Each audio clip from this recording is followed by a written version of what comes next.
Hello and welcome to VNA News Daily Bulletin. I'm Bảo Trung from Hanoi, and coming up next we have your top stories. 14th meeting of the Party Central Committee concludes in Hanoi.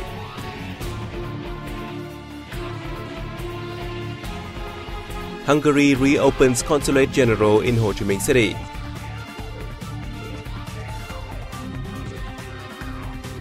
ASEAN Economic Community poses opportunities and challenges to Vietnamese workforce.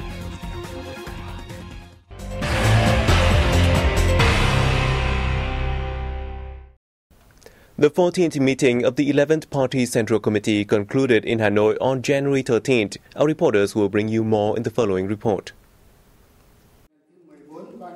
At the meeting, the Party Central Committee reached high consensus on the signing and approval of the Trans-Pacific Partnership Agreement. It held that the agreement would create opportunities and pose challenges to the country, and that Vietnam is confident to overcome challenges and will take opportunities for national development in a faster and more sustainable manner. The committee also discussed and approved the list of additional special candidates who are members of the Politburo and the 11th Party Central Committee for positions in the Politburo and Party Secretariat in the 12th tenure. It also approved the list of candidates for key party and state positions in the 12th tenure. Addressing the event, General Secretary Nguyễn Phú Trọng affirmed the success of the meeting, stressing that with only 1 week away from the 12th National Party Congress, preparation process has been completed as scheduled. He also said the Congress is an important political event of the Vietnamese party and people. He urged Party Central Committee members to continue their dedication and complete any remaining tasks, contributing to the success of the upcoming Congress. Hungary's consulate general in Ho Chi Minh City will resume its operation after years of interruption as its new headquarters was inaugurated in District 1 on January 13th. Addressing the inaugural ceremony, Hungarian Minister of Foreign Affairs and Trade, Szijjártó Péter, said Hungary wishes to establish strategic relations with Southeast Asian nations as part of its eastward opening policy. He said Hungary attaches importance to the relationship with Vietnam and wants to be a pillar in relations between the EU and ASEAN. He lauded the development achievements Ho Chi Minh City has recorded, saying Hungary considers the city an economic, financial and technological center of Vietnam and the Southeast Asian region in general. Therefore, he added the reopening of the consulate general in Ho Chi Minh City is essential. Nguyễn Thị Thu, Vice Chairman of the Municipal People's Committee, said the reopening of the Consulate General marks a milestone in the relationship between Vietnam's southern metropolis and Hungary. The Communist Party of Vietnam and the country's renewal process is the main theme of an exhibition which is being held in Hanoi to welcome the party's 86th founding anniversary and the 12th National Party Congress. On display are nearly 200 photos, documents and items featuring the formation and development of the party's reform policy during the past 30 years. They provided visitors with an insight into Vietnam's achievements in socio-economic development after 30 years of renewal. Pictures on activities of party congresses at all levels are also exhibited.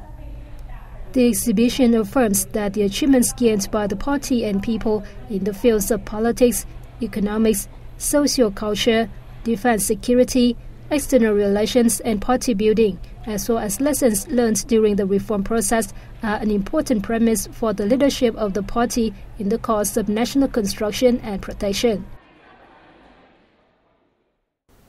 The newly established ASEAN Economic Community absolutely poses numerous opportunities and challenges to Vietnamese workforce. An official of the Ministry of Labour, Invalids and Social Affairs made the remark at a symposium in Hanoi. Taking effect on December 31, 2015, the ASEAN Economic Community, with a total population of 600 million, would create a combined GDP of $2.5 trillion. The community will facilitate a freer flow of skilled laborers in the 8 skills across the region under the Mutual Recognition Arrangements framework. To date, there have been no common standards set for the ASEAN labour market, which is set to be built for qualified manpower.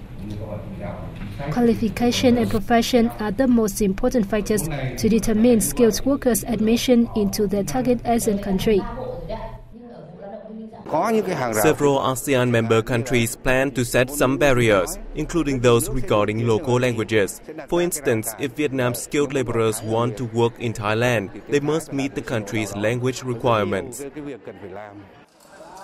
A recent report released by the International Labour Organization shows that the ASEAN Economic Community will enable Vietnam to enjoy its labour growth of 14.5% by 2025. In anticipation of the opportunities emerging from the economic community, Vietnam is continuing to perfect its laws relating to labour, employment and vocational training, while pushing up its connection with the labour markets of regional countries.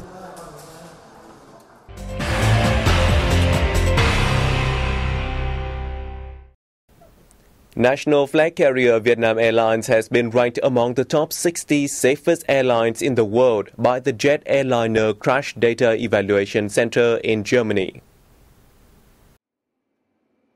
The evaluation was based on the calculations which include the airline's transport service and the number of accidents and incidents in the last 30 years of operation. The center also calculated accidental cases which probably take place in a twinkling or other risky situations. Vietnam Airlines was listed in the center's annual airline safety ranking thanks to its safety, stability, and efficiency in flight operations. Besides, the airline was appreciated for shifting to new aircraft generations such as 787-9 Dreamliner and Airbus A350-900 XWB.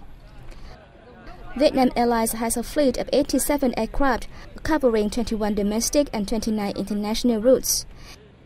By the end of September 2015, Vietnam Airlines earned $2.34 billion in revenue, $84.8 million above its target. Of the turnover, pre-tax profit was more than $57.9 million, up $30 million compared with the previous 12 months when the firm had yet to be equitized. The year 2015 marked the point at which Vietnam boosted its fruit shipments to several demanding foreign markets, following the country's efforts to tighten quality control and lift export barriers. In 2015, apart from 1,200 tons of dragon fruits and 10.6 tons of mangoes exported to Japan, Vietnam shipped more than 3 tons of lychees and 100 tons of logans to the U.S. Vietnamese herbs have also reappeared in the EU market. Australia has approved the import of Vietnamese fresh lychees and since then has consumed 28 tons of the fruits. New Zealand has sent experts to examine rambutan cultivation areas in Vietnam and licensed the fruits to enter the country. Meanwhile, the Republic of Korea decided to expand growing areas for mango export to outside the local Mekong Delta. The Plant Protection Department said it will focus on quarantine and administration reform and work with relevant agencies to help local fruits and vegetables make their way to more countries worldwide. Enterprises operating in the processing and manufacturing sector are optimistic about growth in export orders in 2016. The information is unveiled in a report released by the General Statistics Office. According to the report, over 80% of the enterprises evaluated in the first quarter of 2016 will be stable or even better off than 2015. Meanwhile, only 17.7% of those forecast that 2016 will be a tougher year than 2015. As many as 91.6% of enterprises anticipate a higher production volume for 2016 compared with 2015, while 66.7% of them predict more stable production costs for the coming year. The office said this major trend clearly shows Vietnam's business climate has been improved significantly. In 2015, Vietnam had over 94,750 newly established enterprises with a total registered capital of $27.3 billion, up 26.6% in the number and 39.1% in capital, respectively, compared to 2014. New businesses generated nearly 1.5 million jobs for workers, a year-on-year increase of 34.9%. Meanwhile, the number of enterprises which resumed operation was 21,500, a climb of 39.5% compared to the year before, while the number of dissolved businesses was 9,467, down 0.4% against 2014. The ministry asserted the enterprises and investment laws, which came into effect from July 1, 2015, has shown positive impact on enterprises' activities. By the end of 2015, Ho Chi Minh City's real estate inventory stood at 3,400 apartments, a sharp decrease of 76.5%.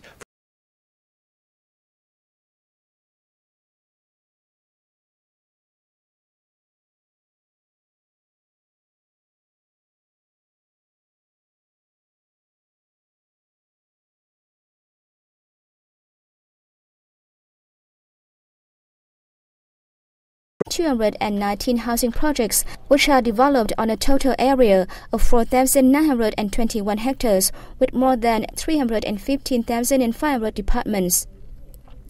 Among them, 489 projects had been completed, accounting for 40.1%. However, there remained 405 projects that have yet been kicked out, and 97 others have suspended their work. Housing prices in the city have been on the rise, especially those of high-end apartments.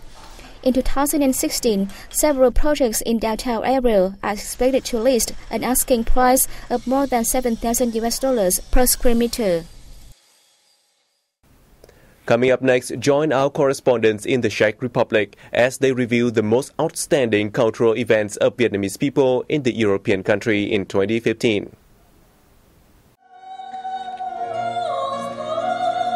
2015 marked an astounding year for the Vietnamese community in the Czech Republic, with more than 100 events organized across the country within the framework of the Year of Vietnamese Culture in the Czech Republic.